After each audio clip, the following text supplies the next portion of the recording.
Writing a business plan can be a daunting process. I studied entrepreneurial management, and one of our modules covered how to write a business plan. But it was still so daunting to me to write a business plan that when we started our business, we spent $2,000 to write our business plan to make sure it's perfect for investors. Looking back, I probably would have been fine doing it on my own, but nonetheless, there's a lot of lessons I've learned throughout the module I had and also from getting a business plan professionally done. In this series, I will show you everything I've learned so you don't have to take a course in it or pay $2,000 to finish your business plan. In this series, we start off with the first step, which happens before you even write your business plan. You need to know the steps that you can take to make the process quicker and easier, because you want to get your business plan done quickly and efficiently so that you can continue running your business. So the first step is that you need to be concise. You want your business plan to be readable, and you don't want to waste the time of your investors. Unfortunately, there's no movie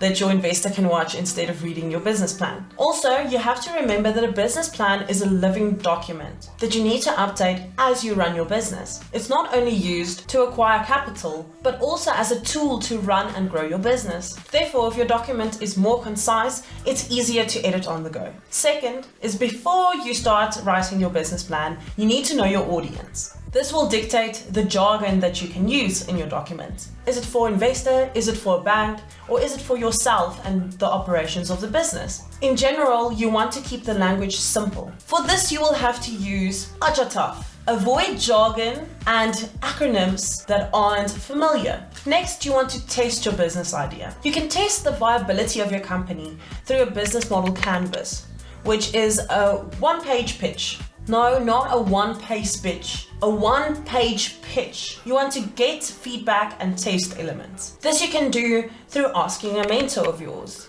through doing market research, and talking to your potential customer base. This can save you from wasting valuable time on a strategy that isn't even viable. The fourth tip is to set SMART goals and objectives.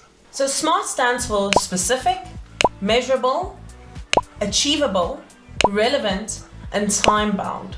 So to be specific, you need to be very clear on what you want to improve. You can't say decrease expenses. You have to be clear, decreasing stationary expenses. To be measurable, you need to define the metrics of what classifies as success. So, for example, decrease stationary expenses with 10%. You also need to determine whether it is achievable to reach the goal, if it's realistic. For example, it might not be wise to say you want to increase sales by 500%. Next, you want to see if your goals are relevant. So you need to evaluate whether the goal matters to your organization. That means not setting goals like we need 10 BMWs in our company, because that's a vanity goal and it's not actually improving your company or working towards customer loyalty or anything like that. And lastly, your goals need to be time bound, which basically means you need a due date for your goals. For example, gain 10 new customers by February 2022. And the last tip I have for you is to not be intimidated.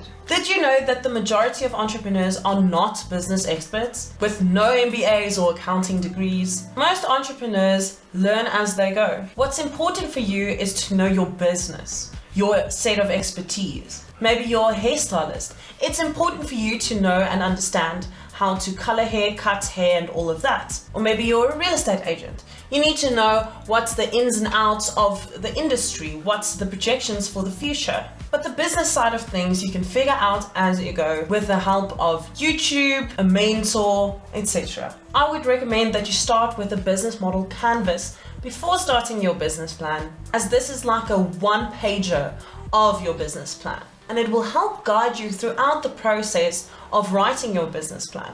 And whenever you start to feel overwhelmed, remember, we are all going to die and nothing matters anyway. Now that you know the top tips for writing a business plan, you can jump into the next step of the process, which is considering the key components of a business plan. That is the topic of next week's video. If this video is out already, I'll put it in the end cards and also in the description below.